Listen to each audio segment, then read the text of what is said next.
Hey everyone, this is Dr. Lusheen, and this is week 5 recorded lecture for chapter 4 called Safety at Home. And I'm sorry, this is for Safety 201, Personal Public Safety.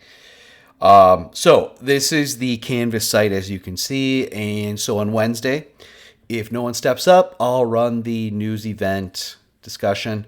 I've got a few videos here I want to show you, kind of the main points of the chapter. I also have some links that I'm going to share with you. And then we've got the quiz. So let's get over to the chapter.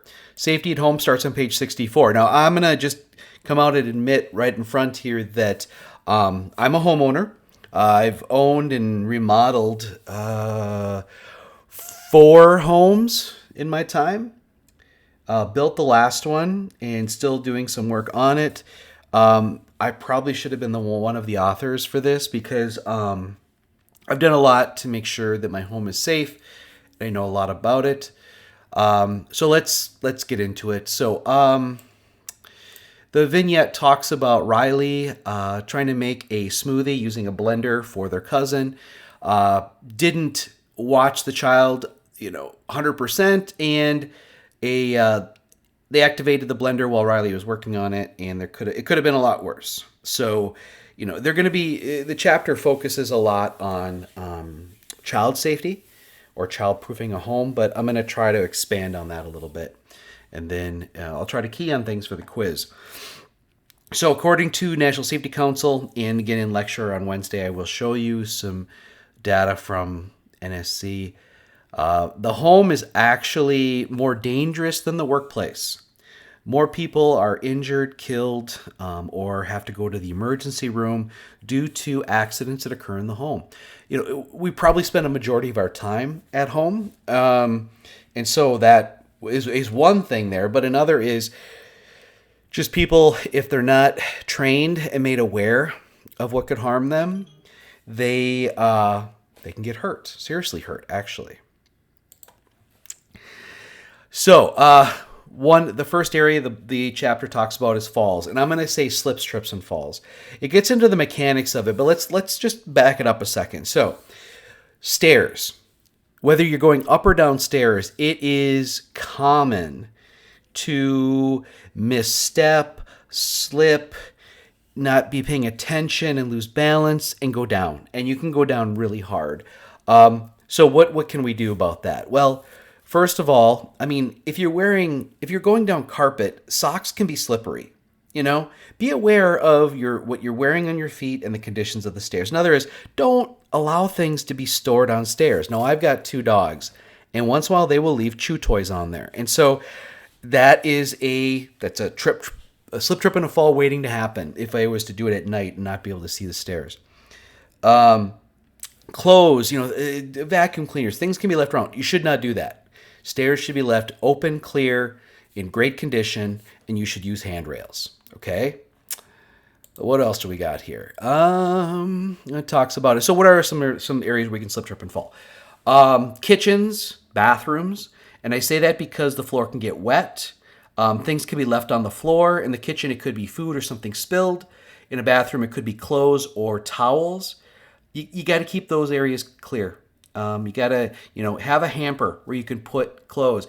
If you spill something or water gets on the floor, wipe it up, clean it up, or food, clean it up. Or you put down mats, and mats will help either absorb liquid or allow you to step on it and reduce the slipperiness, the lack of friction if it was to get wet. So those are things you can do. Moving to outdoors, in the wintertime, assume that concrete surfaces outside have ice on them. Walk like a penguin is what they say. Use rock salt. Have rock salt on hand. Clear it off. These are all things you can do. Okay. It talks about postural balance. I'm not going to test you on that. I'm trying to keep it to actual things that'll help you. It talks about rise and run or treads and rise in stairs. There is a requirement for certain rise and run on stairs. And so if you are going to be building your own, make sure you know what those requirements are. Make sure there are handrails. They have to be of a certain height. If there's guard railing, say on an open surface, It has to be a certain height as well and be able to withstand 200 pounds of horizontal force. We get into ladders and step ladders. I'd say probably a greater cause for falls, especially from height, would be people using not ladders and step ladders when they're supposed to. Climbing on chairs, climbing on furniture, climbing on dressers and furniture, countertops. You should be using an actual ladder. You should inspect these devices before use, place them properly before you climb. I like that the chapter gets into this here. This is important because ladders go through testing through ANSI and they give you a rating. So if you go home or you go to your parents' house and they have an old wooden ladder and it's, it looks like it's been through a couple of battles and it has paint on it and stuff like that, that should be thrown away. That is a ladder that is not going to function. I don't even like metal ladders because if they were to contact something that is energized electrically, it would become part of that circuit and possibly kill you. I like the fiberglass ladders, and they have stickers on them from ANSI. ANSI, what does it say? I4. And so if it's a type 3, it's light duty, it's household, it's 200 pounds. That should only be a step ladder, maybe 1 or 2 steps. If it has more than that, I wouldn't trust it. Myself, I have type 1 and 1A in my home, both extension and A-frame ladders. Extra heavy duty, they're industrial grade. It's rated for 250 to 300 pounds.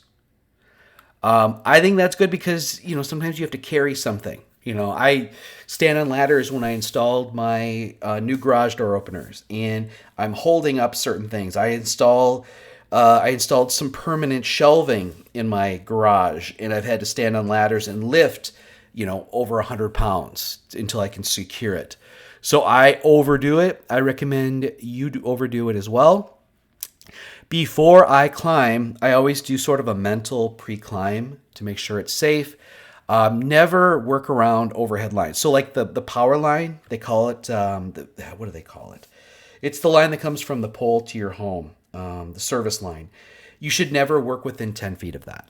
If you do have to do some soffit, gutter, or roof work or siding work within 10 feet of where that line comes in, contact your electrical utility provider and they should be able to send someone out and cover it for you.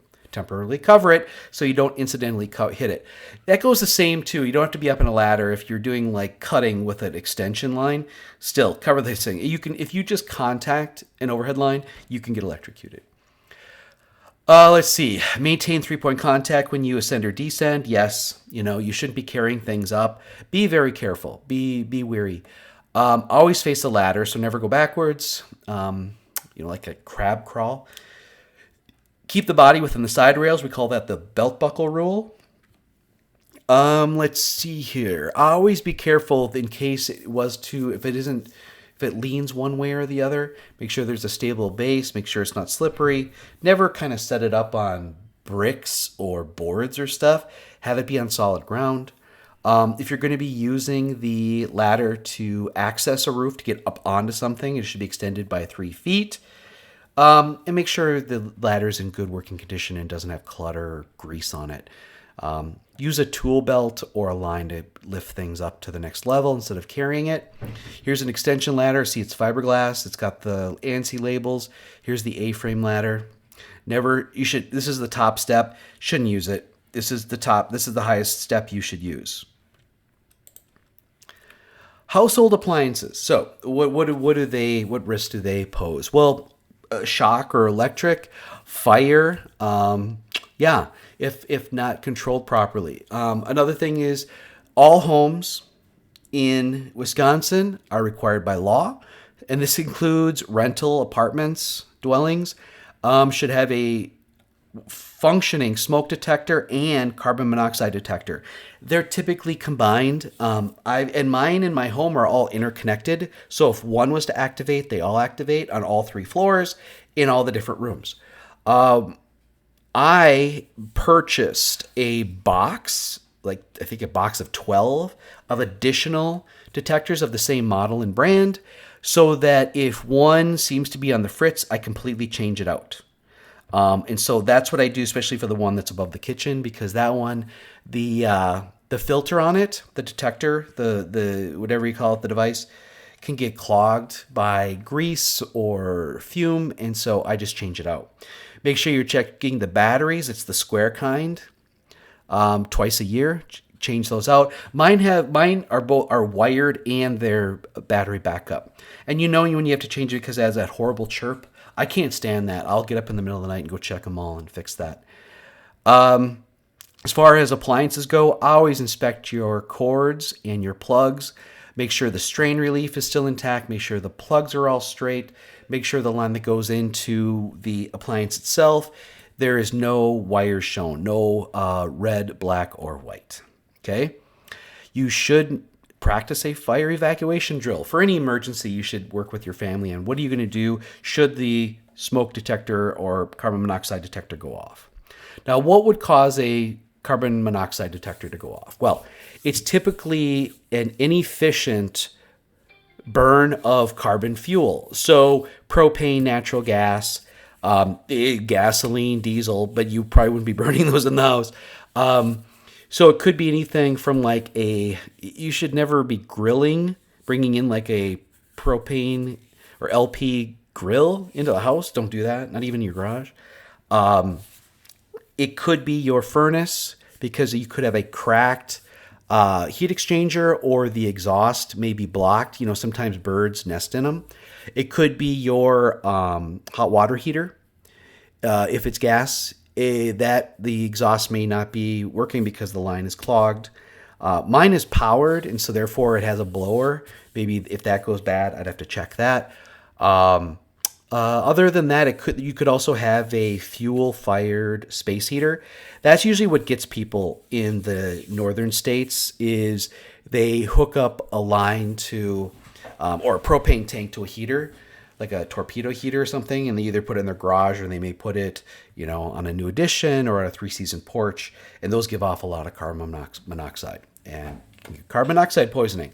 That's why we need the detectors. You need to get out of the house. It needs to be cleared out. You got to find the source and correct it. Range of stoves, ovens. Now, a typical gas stove doesn't give off much carbon monoxide because the flame is blue and it's running very efficiently. Ovens and ranges, the same thing, unless it isn't operating properly. And usually it sounds a little bit different or you smell something a little bit different. These are all indicators that something isn't running properly. These can also cause fires. I'm trying to teach my kids, if you use the stove, even if you're using the oven, don't walk away from it. Stay in the kitchen while you're cooking and then make sure you turn it off when you're done cooking. That's when things can go wrong. Always keep flammable, combustible materials away from open flames. Sometimes people put like a paper towel or packaging or something like that, or a dish towel next to the stove. Don't do that. Okay, it can catch fire. All electric equipment is usually certified by UL, Underwriters Laboratory, and you'll see a sticker on it. And I'd shown that in class. I always check on those too as I check the electrical lines. Should keep a ABC dry chemical extinguisher. Should have one in your kitchen, and you should have one in your garage for sure. If you have your work, if you do any sort of, I called it workbench. I don't know if you guys call it that, but your tools and stuff like that. If you do any grinding or cutting in the basement, you should have one there too. And check those out. Make sure they're charged properly. I think I might have to check mine. So the space heaters, that's where you'll get the carbon monoxide. It does kill people every year. Sometimes the electrical ones have exposed electric wiring, and that's what's giving off the heat. That can cause things, can burn things as well. It happens every year. Make sure it's not around any sort of things that could combust or explode. Small appliances such as toasters, those also have exposed fire. I make sure that's actually pulled away from the wall and everything because it does generate heat. And you got to clean those things out.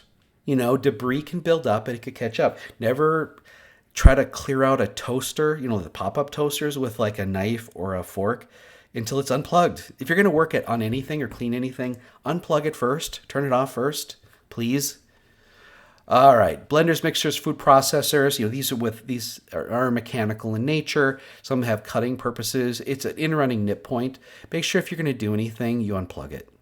Okay. Barbecue grills. These are typically LP tank run. Make sure they're outside. Always store LP tanks outside. Make sure you clean those things out too. You can have a buildup of grease and it can catch fire. I try to clean mine once a year. The drip chamber and everything. And after I clean it really well, I try to line everything with Reynolds wrap so it's easier to clean the next time. Make sure you replace parts that are corroded or broken as well. Furniture, big risk is tip over. Not so much for adults, but for kids for sure. First thing in kid proofing is that you use a wall anchor and maybe a furniture strap to adhere any sort of dressers, TV tables, entertainment centers, anything that has drawers basically should be secured to the wall. And I go overboard, you guys. I'll use like a 2.5 to 3 inch drywall screw right into a stud. That dresser or those shelves are going nowhere, ladies and gentlemen.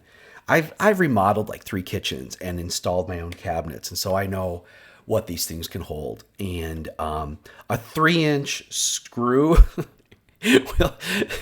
can support my weight. So what's interesting is last week we covered the Consumer Product Safety Commission, and that's heavily referenced in this lecture here.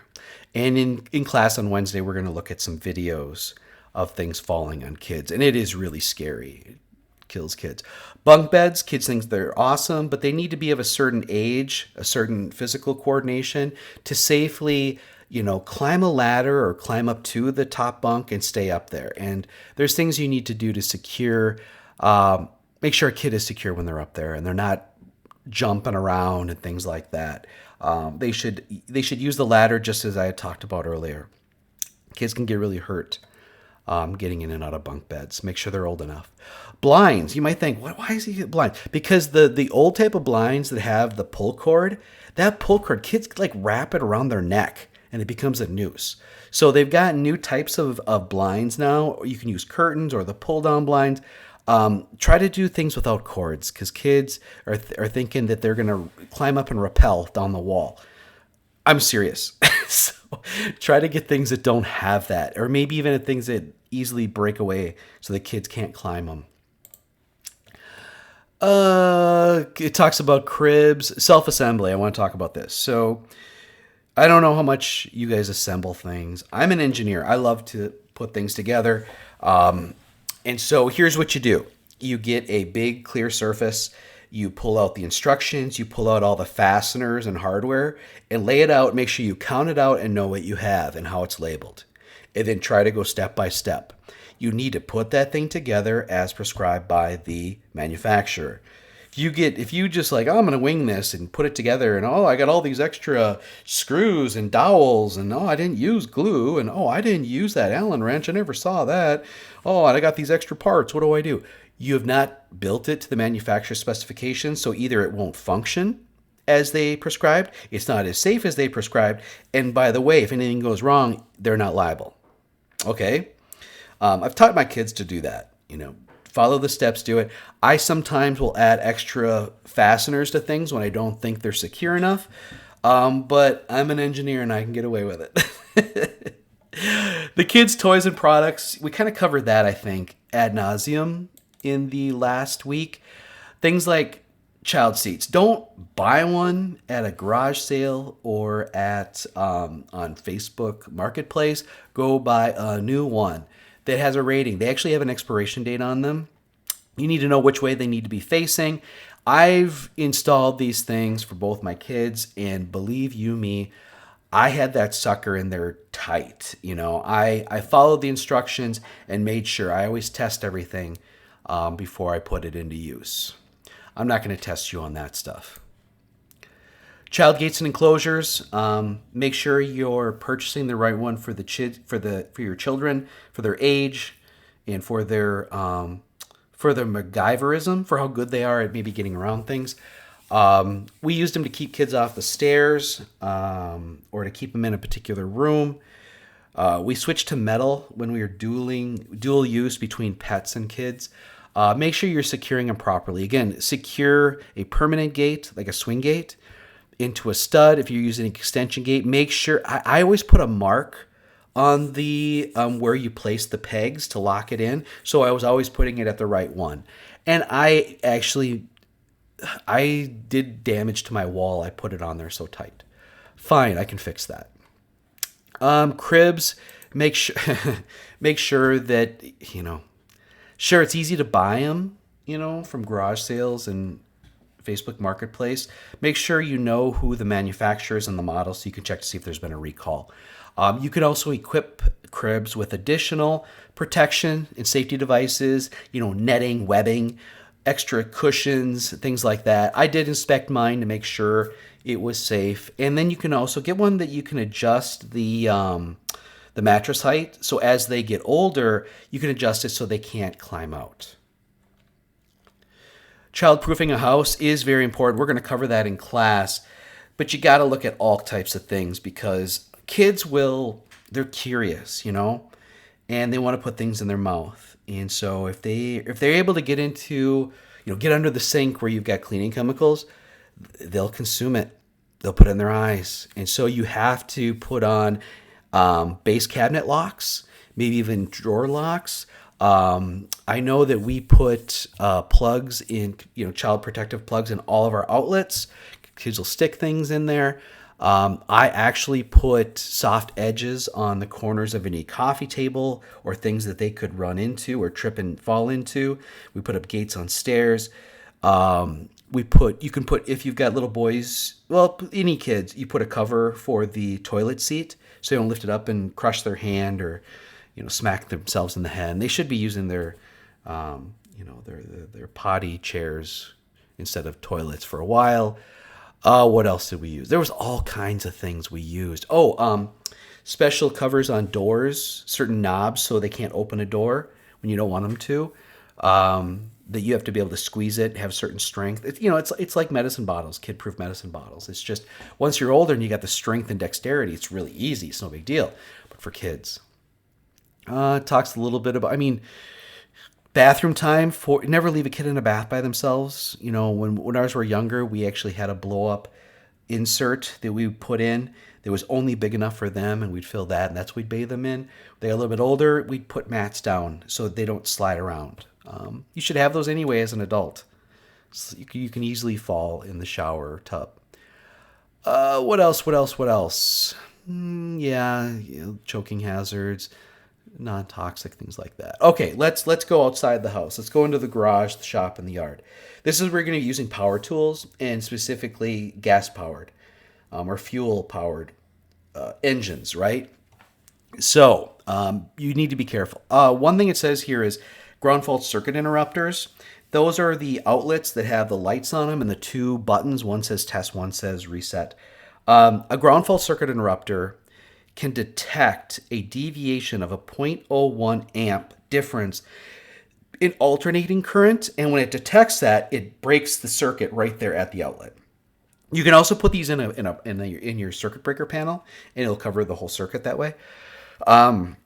But it's that 0.01 amp, and what it does is it prevents you from getting electrocuted. You may feel a shock, but it's so quick. I think it's like a fraction of a second that I don't even think you'd experience much of a shock either. These are required in kitchens, bathrooms, garages, some basements, and outdoors. Anywhere where there can be wet ground, they want you to put in ground fault circuit interrupters. Some extension cords are equipped with it as well. Or you can have something you can put into the wall that acts as a ground fault circuit interrupter. Should not piggyback these if you're doing new electrical work. They should be all individualized, okay? That's ground fault circuit interrupters. That's very important. Always wear safety glasses when you're using any sort of tool. And I say that because there could be projectiles, and typically any power tool is going to have a projectile. There could be dust, there could be debris, whatever it might be. Always wear eye protection, you guys. and it'll say Z87.1 on the band of the glass. That'll indicate impact resistance. So, but get safety glasses, please. The other thing I'd recommend with any sort of power tools, especially weed trimmers, chainsaws, lawnmowers, snowblowers, is hearing protection. I have noise canceling headphones.